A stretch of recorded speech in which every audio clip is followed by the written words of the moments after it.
Hello guys, welcome sa aking YouTube channel at ang pag-uusapan natin ngayon sa video ito ay usapang Maxim na naman.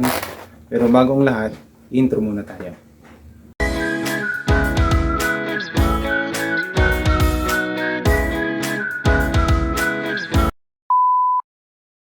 So okay, nandito ka ngayon sa video ito dahil gusto mong malaman paano palakihin ang kita sa pagmamaxim, di ba?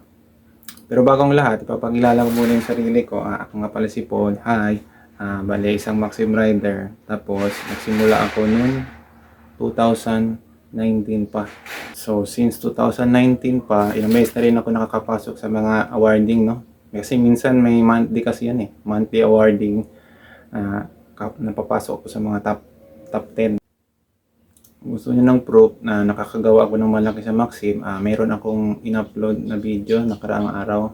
Panoorin niyo na lang pag may time. Hindi naman talaga ako yung pinakamagaling dito sa Zamboanga City, no, na Maxim Rider, no. Pero wala eh. Walang ibang magtuturo ng mga tips na to. Hindi ako lang. So tip number 1. Para kumita ng malaki sa Maxim, kailangan yung gumising ng maaga. Kasi, the earlier the better. Kasi isa sa pinaka-importanting puhunan sa pagmamaxim ay oras. Kung kaya mo lang ng katawan mo, no, dapat ay advice na hindi ka bababa ng 10 hours sa pagmamaxim. Pero no, kung isipin mo lang, no, 10 hours, parang sobra naman. Pero actually hindi naman kasi hindi ka naman magbubuhat ng mabigat, di ba? Tsaka, nakaupo ka lang sa motor mo, maghihintay ka lang naman ng booking, tapos i-deliver mo lang naman yung item. Tip number 2. Huwag kang kumuha ng mga malalayong booking. For example, 4 kilometers na pick up. Huwag kang kumuha niyan, automatic lugi ka. Pero, if ever, pag meron ko nakuha booking, tapos napunta ka sa malayo, minsan kailangan natin magsakripisyo, no, para mapunta tayo, para bumalik tayo ulit, no, sa mga lugar na maraming booking. Tip number 3. Kung maaari, umiwas ka sa mga 3-digit na delivery fee. Kung isip-isipin mo, no, 3-digit na delivery fee, bakit hindi? Ang malaking kita na yun eh. Guys, teka lang. Bago mo kunin yan, isipin mo muna. Pag 3-digit, ibig sabihin, malayo yung i-deliveran mo. So meaning, kakain yun ng malaking oras. At, lagi talaga yan, pag 3-digit, pupunta ka talaga ng malayo. Meaning, lalayo ka sa mga lugar na maraming booking. Ang sistema pa naman ni Maxim, sa pagkukuha ng booking, no, kung sino yung pinakamalapit, siya yung laging makakakuha ng mga booking. Na, sa case mo, pag kumuha ka ng 3-digit, pupunta ka ng malayo, di ba? So, ang mangyayari niyan, since malayo ka, pag magkukuha ka ng booking, syempre, madalas yan, hindi mo talaga yan makukuha kasi mayroong mga Maxim Rider din na nagbabiyahe na mas malapit sa maraming booking. So, ang mangyayari niyan, hindi mo makukuha ang booking. Malabo, makuha mo yung mga booking. So, ang sunod na mangyayari niyan, since hindi ka makakuha ng booking, wala ka choice. Kundi, kailangan mo bumalik sa mga lugar. Sayang yung gas mo, di ba?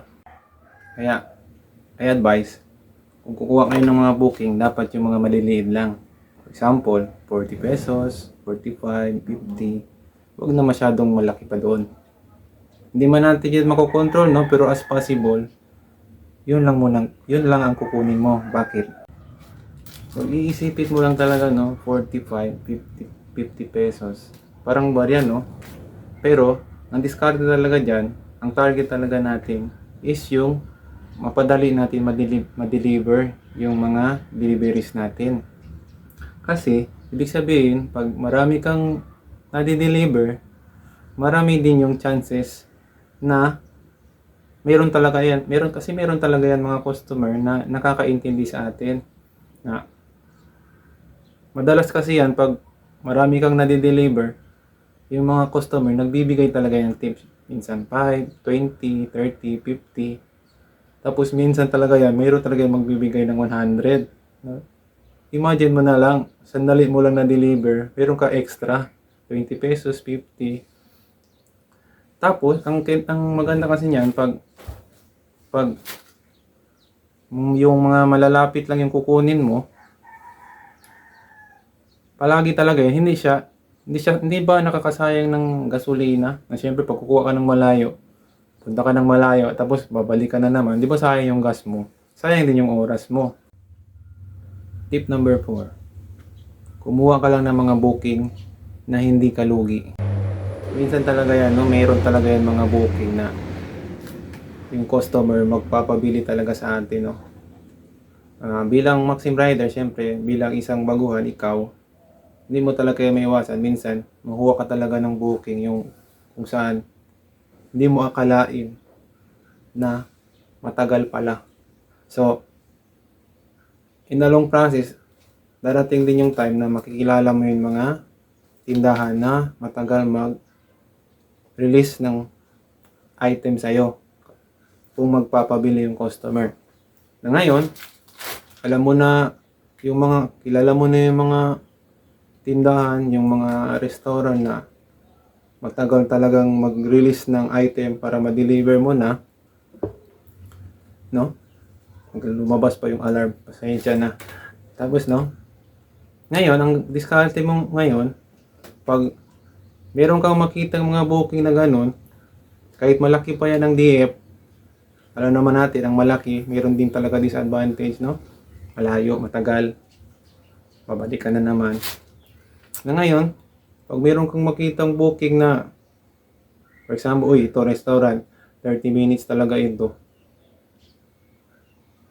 Hindi naman masama na kunin mo yon, pero dapat, isipin mo rin na kung kukuha ka man nung ganong klaseng booking na matagal ang release, kunin mo lang yung mga booking na merong plus 30, plus 20, plus 50 para compensated naman yung oras mo, para hindi ka naman lugi sa oras. Tip number 5, mga special booking. Meron talaga yung booking, meron ka talaga yung makukuha mga booking, no? Yung, for example, yung mga kacangge, magpapabili siya. Siguraduhin mo lang yung mga ipapabili is madali lang hanapin, di ba? For example, mayroon ako nakausap isang Maxim Rider, sinabi niya sa akin, nagpabili daw sa kanya ng manok. For example, manok. Sabi doon sa booking, Kuya, pabili ng 10 kilong manok. Na siyempre, pag pupunta ka doon sa Tiangge, di ba marami ang nakalinyang mga, yung maraming nakalinyang mga stall na nagbebenta ng manok. So, meaning, meron silang competition. Ang gagawin mo, for example, manok pumili ka doon ng mga stall, tapos sabihin mo, bili ako ng ganitong 10 kilos, mga ganyan, 10 kilos ng manok.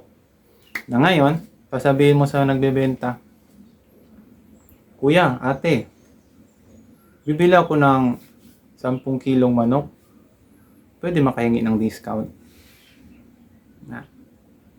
Ang maganda sa style na yon, no? May DF ka pa, meron ka pa extra discount. Sa'yo na yon yung discount.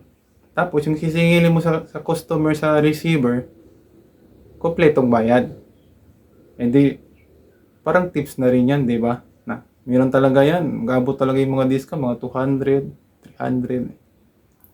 Hindi ka nalugi. Pwede mo rin yung gawin sa mga ibang tindahan. Example lang yung manok. Basta yung mga tindahan na alam mo, pwede mag-bargain. Ayun. So, yun lang muna guys, ang ibibigay ko sa inyong mga tips. I-reserve ko muna yan sa susunod na mga video. Para, syempre, mag-subscribe din kayo.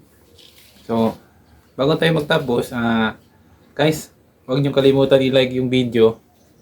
Mag-comment kayo kung meron pa kayo ibang tanong. Tapos, subscribe na rin kayo. Please. Okay, salamat. Hanggang dito lang tayo.